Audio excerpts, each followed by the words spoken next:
Hola amigos, Dios los bendiga. Ya estamos a casi mediados de abril del año 2021 y seguimos en pandemia. Y no solamente seguimos en pandemia, sino que las cosas acá en Uruguay parece que cada vez se complican un poquito más. Si vos lees las noticias o escuchás las noticias, podés encontrar cosas como que igualamos en promedio de muertes por millón de habitantes al Brasil, y que hoy en Uruguay nosotros tenemos 50 muertos por día y más de 3.500 infectados. Y el panorama, quizás cuando esto inició pensamos que a medida que el tiempo pasara la cosa iba a ir mejorando, pero hoy hace más de un año y hoy las noticias en Uruguay son poco alentadoras. El panorama sigue siendo de inseguridad, peligro, muerte y por lo tanto miedo.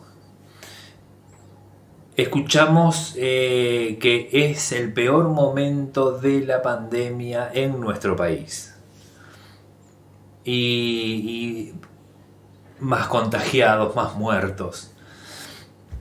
Y esto obviamente trae una angustia a cada uno de nosotros, una tristeza, una preocupación.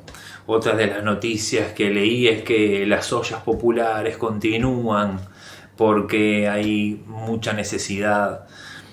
Y como te decía, el panorama en vez de mejorar parece empeorar, complicarse. Parece no, está, por lo que dicen las noticias, peor. ¿Qué hacer ante esta situación, ante este panorama? ¿Cómo encarar este panorama? Y yo escucho y sé de cristianos que les gusta decir, a nosotros no nos va a pasar, Dios cuida de mí, a mí no me va a pasar nada, Dios no va a permitir que me pase algo malo, porque Dios quiere lo bueno. Y ese mensaje muchas veces quizás lo hemos repetido y es lo que muchos pensamos y lo que muchos decimos. No me va a tocar a mí, yo no me voy a enfermar porque a mí Dios me cuida, Dios quiere lo mejor para mí. Y Dios es bueno. Y como Dios es bueno, Él no va a permitir que a mí me pase algo malo, como enfermarme, o mucho menos morirme, mucho menos tener que ver a alguien de mi entorno enfermo, y tampoco ver a alguien de mi entorno morir. Entonces, ¿qué pasa? Las personas que están enfermando y las personas que están muriendo es porque no tienen Dios, es porque Dios a ellos no los está cuidando, es porque ellos no conocen a Dios. Y te leo un pasaje que está en el libro de Proverbios, en el capítulo 16, en el verso 25, que dice así: hay caminos que al hombre le parecen rectos, pero que acaban por ser camino de muerte. Mis caminos, mis pensamientos, mis ideas, lo que a mí me parece bueno, no tiene por qué ser necesariamente bueno para Dios. Y si no es necesariamente bueno para Dios, entonces quizás lo que a mí me parece que es bueno, en realidad no es tan bueno. El verso dice, un camino que al hombre le parece recto y le parece bueno, termina siendo un camino de muerte. El hombre pensó que era el camino correcto, pero en realidad no lo era.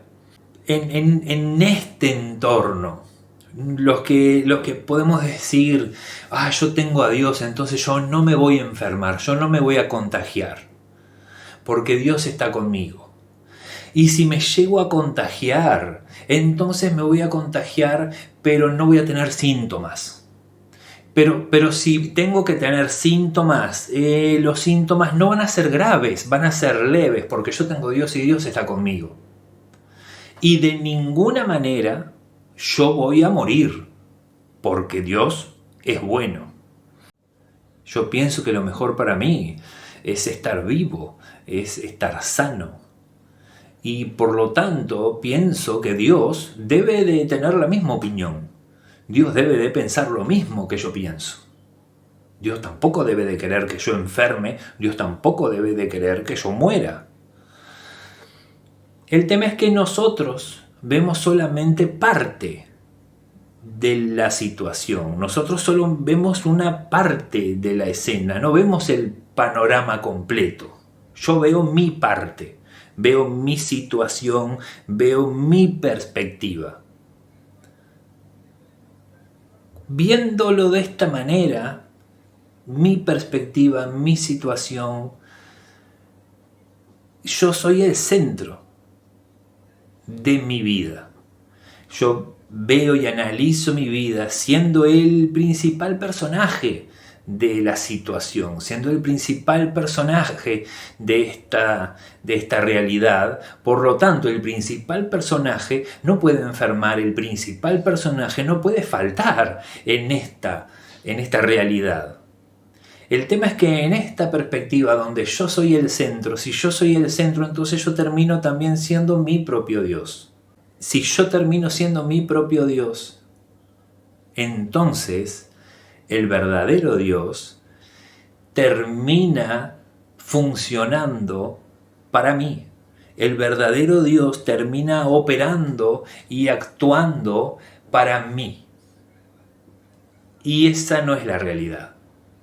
Ese es el camino que a mí me puede parecer correcto, el camino que a mí me puede parecer bueno, donde Dios funciona para mí, donde Dios opera para mí, donde Dios hace realidad mis deseos.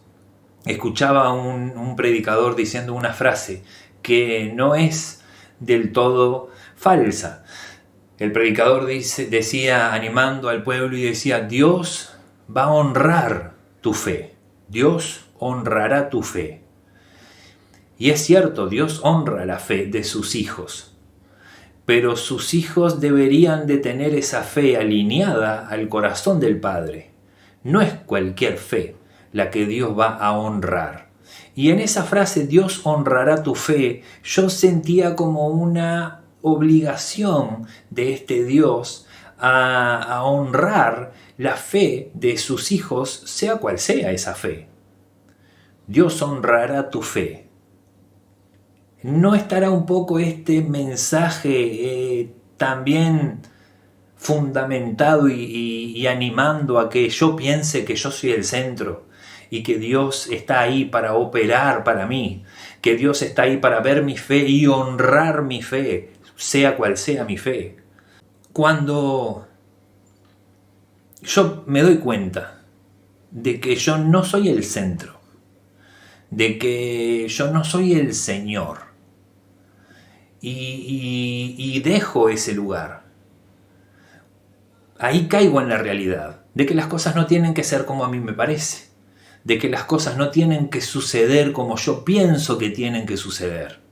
Cuando yo salgo de ese trono, cuando yo salgo de ese personaje principal de la realidad y me pongo a un costado, ahí yo me doy cuenta de que las cosas no tienen que ser como a mí me parecen. No van a pasar como yo pienso que tienen que pasar, por más que yo crea mucho que tienen que pasar, de la manera en que yo estoy pensando. ¿Por qué? Porque yo no sé lo que es lo mejor. En realidad, yo no sé qué es lo mejor, cuál es el verdadero camino recto. Y si yo no sé cuál es el verdadero camino, que no es de muerte, entonces lo que me toca es confiar, entregarme completamente a Dios, creer que sus caminos son los correctos, aunque sus caminos sean distintos de los que yo pensaba y de los que yo planeaba y de lo que a mí me parecía. Entonces, puede ser morir lo mejor. Puede estar en el plan de este Dios bondadoso y de este Dios amoroso que yo muera. Y si la respuesta fuera afirmativa, si la respuesta fuera que sí,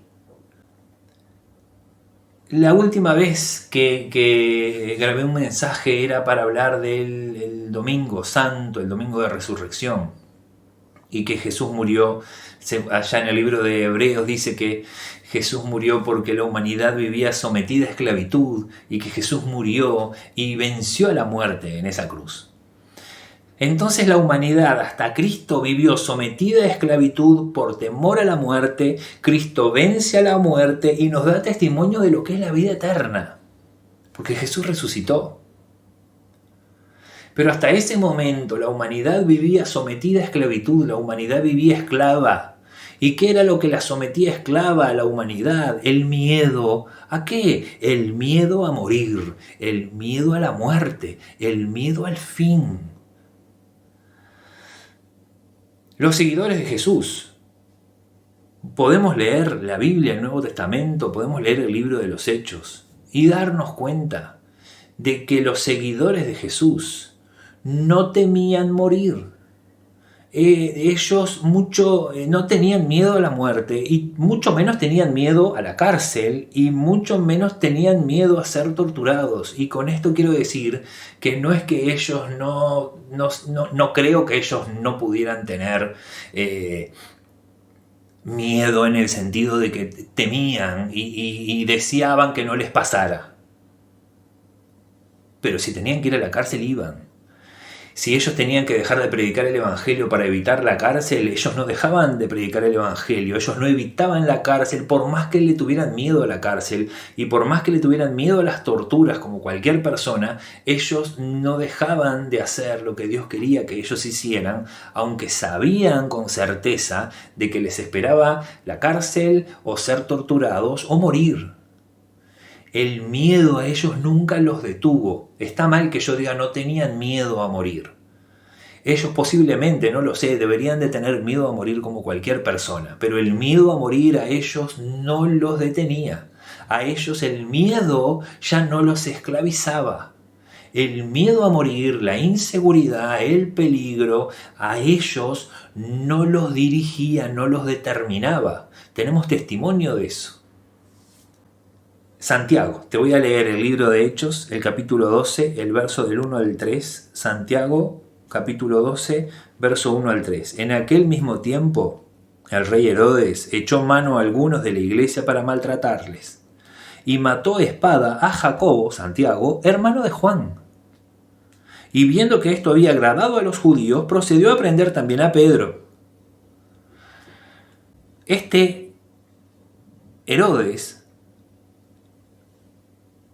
apresa a Jacobo, a Santiago, el hermano de Juan, apóstol, discípulo de Jesucristo, y lo mata a espada. En matar a espada, estuve averiguando, dice que cuando se refiere a matar a espada, le cortaban la cabeza a una persona con una espada. Una ejecución pública posiblemente, y dice que agradó al pueblo que le cortaran la cabeza a Santiago, a Jacobo, llamado también Jacobo, hermano de Juan.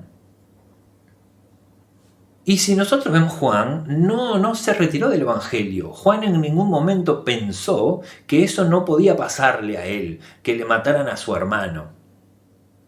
Juan no estaba en su manera de vivir el Evangelio, eso que yo hoy te decía de a mí no me va a pasar, a mí no me va a tocar, y si me toca me va a tocar leve, pero de ninguna manera a mí me va a pasar algo malo, porque Dios es bueno. Sí, Dios es bueno, y Dios también fue bueno para Juan, y también Dios fue bueno para Santiago, y sin embargo a Santiago le cortaron la cabeza, muy posiblemente Santiago muere. Esteban, Hechos capítulo 7. Esteban también es cristiano. Hechos capítulo 7, verso 54. Oyendo estas cosas, se enfurecían en sus corazones y crujían los dientes contra él. Pero Esteban, lleno del Espíritu Santo, puesto los ojos en el cielo, vio la gloria de Dios y a Jesús, que estaba a la diestra de Dios. Y dijo: he aquí veo los cielos abiertos y al Hijo del Hombre que está a la diestra de Dios. Entonces ellos, dando grandes voces, se taparon los oídos, arremetieron a una contra él y echándole fuera de la ciudad le apedrearon, y los testigos pusieron sus ropas a los pies de un joven que se llamaba Saulo. Y apedreaban a Esteban mientras él invocaba y decía: Señor Jesús, recibe mi espíritu. Y puesto de rodillas, clamó a gran voz: Señor, no les tomes en cuenta este pecado. Y habiendo dicho esto, durmió. Mataron a Esteban, cristiano, a pedradas. Esteban podría haber evitado esta muerte. Esteban podría haber evitado la tortura. Y yo me imagino que él debería sentir este temor y debe haberse, él se dio cuenta de que solo tenía que negar a Jesús y librarse de la muerte. Pero él no tuvo miedo a morir.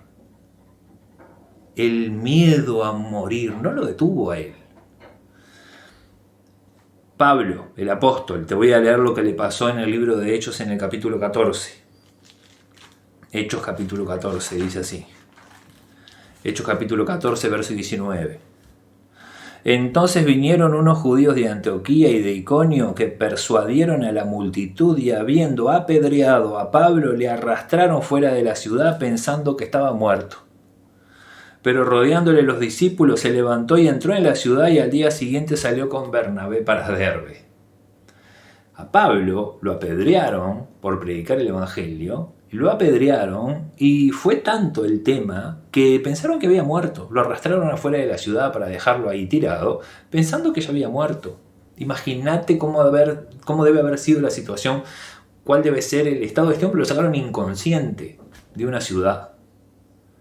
Y sin embargo, él siguió predicando. ¿No tenés miedo a la tortura? ¿No tenés miedo a la muerte? Y ellos, por más que deberían de sentir miedo, ese miedo nunca los frenó, nunca los detuvo. Puedo mirar entonces y decir, estos hombres parece que no tenían miedo a la tortura, parece que no tenían miedo a la cárcel, parece que no tenían miedo a morir. Por cómo ellos enfrentaban las situaciones, por cómo ellos enfrentaban la crisis y por cómo ellos enfrentaban el evangelio. ¿Por qué ellos no pensaban que esas cosas horribles y terribles no tenían que pasarle a ellos, como lo pensamos nosotros? ¿Por qué estos hombres no tenían ese pensamiento que quizás tenemos los cristianos hoy, de que a nosotros nada malo nos va a pasar y que si nos pasa algo malo va a ser poquito o leve y que jamás en el plan de Dios estaría que a nosotros nos pasaran cosas malas? ¿Por qué nosotros lo pensamos quizás hoy? ¿Y por qué ellos no lo pensaban así? ¿Por qué parece que no estaba dentro de su plan el que estas cosas terribles y horribles les sucedieran? Yo pienso que ellos no oraban para no sufrir. Yo creo que ellos oraban para no traicionar a Jesús. Yo pienso que ellos oraban para que si tenían que sufrir, ellos no traicionaran a Jesús por el miedo, ni por el dolor, ni por el sufrimiento. Yo creo que ellos oraban no para no sufrir, ellos oraban para que no les falte la fe. Ellos deberían orar para que en el momento del sufrimiento la fe no les faltara. Pienso que sufrir era algo de lo que estos hombres y mujeres no escapaban. Ellos entendieron el evangelio. Ellos entendieron lo que es la vida eterna. Ellos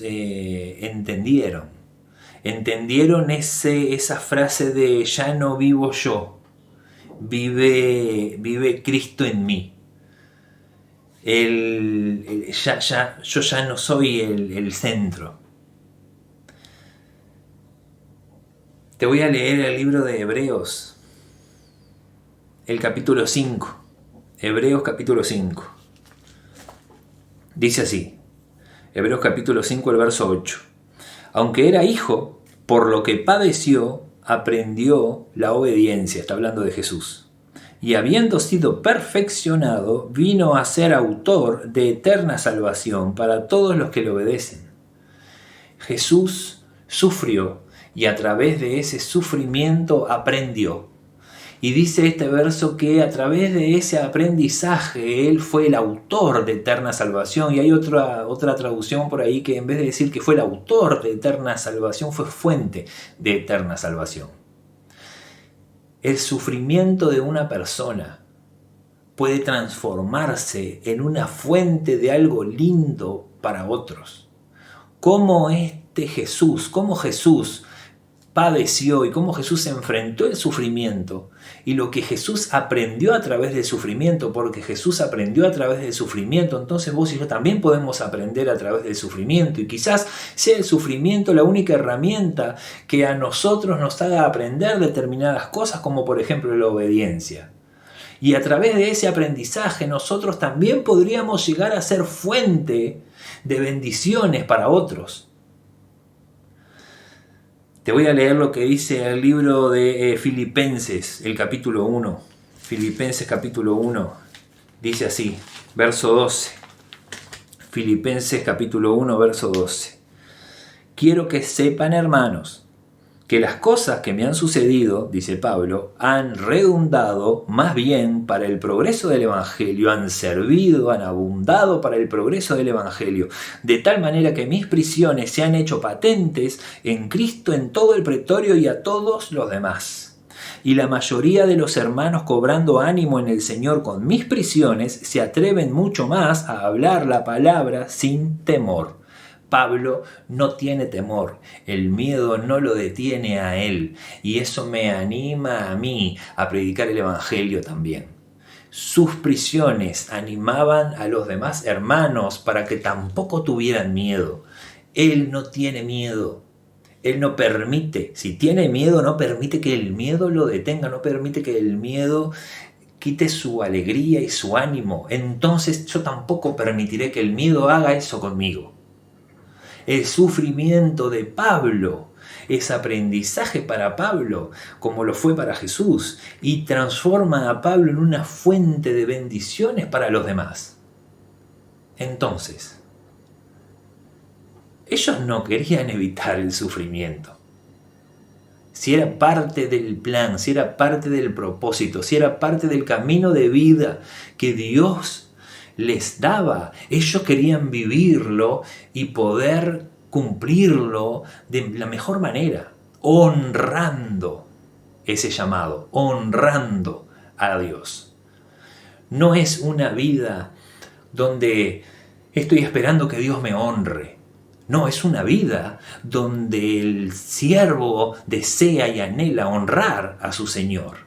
¿Te acordás? Ya no soy el Señor de mi vida, ya no soy el centro, ya no soy el principal personaje de esta película, ya no soy el principal de esta escena, de esta función. Me hago un paso al costado y voy a honrar al que es el principal. Voy a honrar al que es verdaderamente el Señor. Voy a honrar a Dios. Debo desear morir. Entonces tenemos que querer morirnos. No creo que nosotros tengamos que desear morirnos. Yo no deseo morirme. Lo que deseo es hacer la voluntad de Dios, sea cual sea. En el fondo de mi corazón, espero que no sea el plan de Él llevarme pronto. Pero si es así, que yo pueda hacerlo de la mejor manera, honrando a aquel que me está llevando. Te voy a leer un pasaje que está en el primer libro de Pedro, en el capítulo 2, en el verso 11.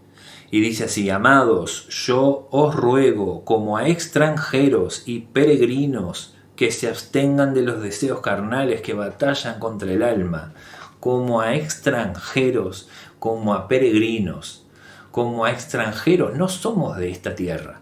Como a peregrinos, nosotros estamos de paso. Ya no vivo yo, vive Cristo en mí. Esta tierra no es la mía, este lugar no es el mío, yo no soy de acá, yo estoy de paso. Estoy yendo a casa. Y si va a venir Jesús antes de que nosotros muéramos a llevarnos a casa, amén, que así sea. Y si vamos a morir nosotros primero, antes de que Él venga para ir a casa, amén, así sea. Pero este lugar no es nuestro, no es nuestra tierra, no es el lugar donde descansará nuestro ser, no es nuestro hogar verdadero. Los discípulos lo sabían. Ellos no amaban este lugar al punto de no querer irse.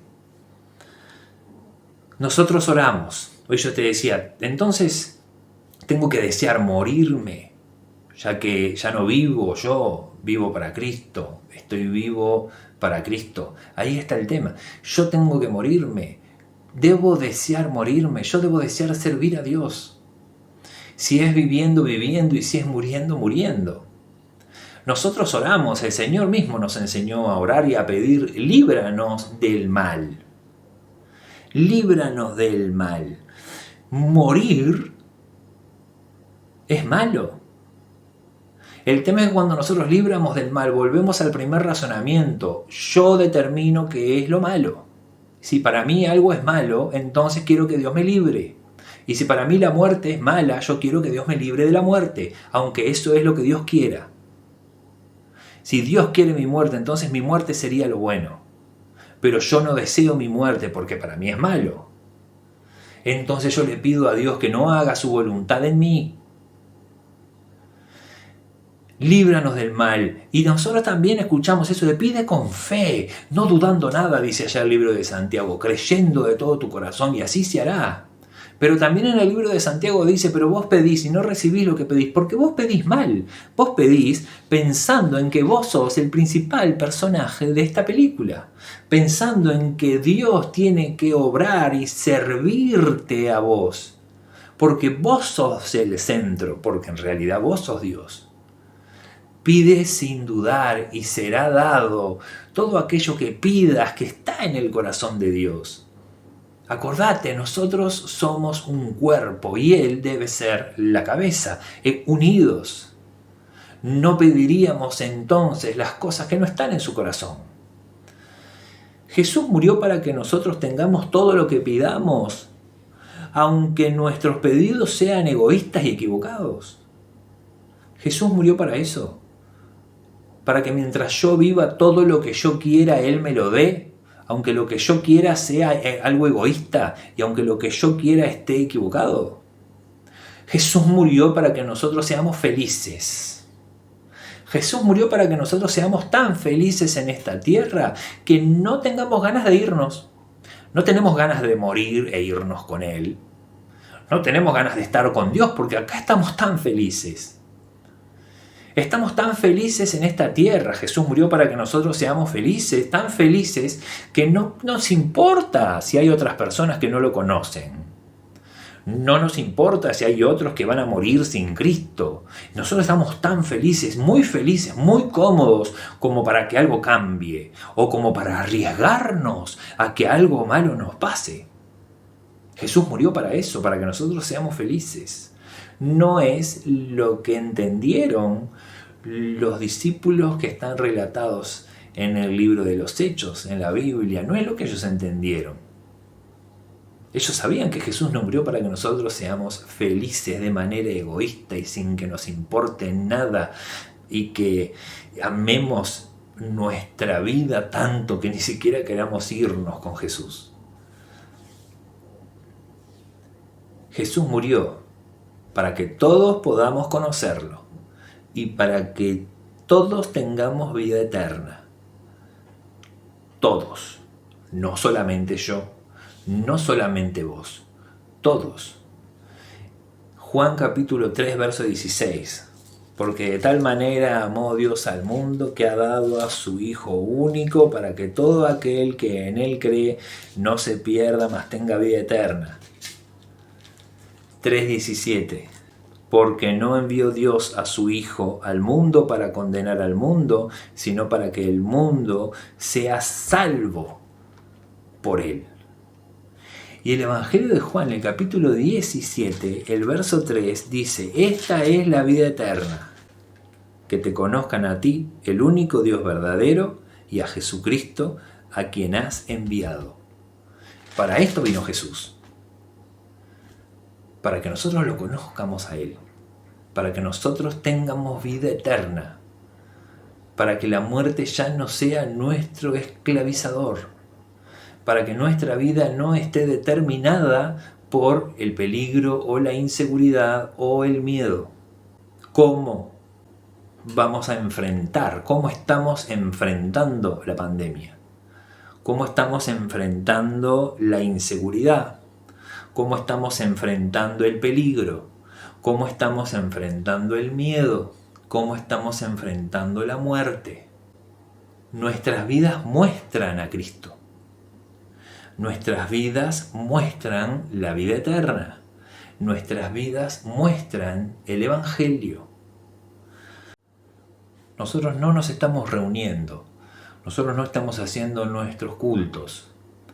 Pero no lo estamos haciendo porque tenemos miedo a contagiarnos y tenemos miedo a morir y por eso estamos evitando estar juntos para librarnos de la muerte.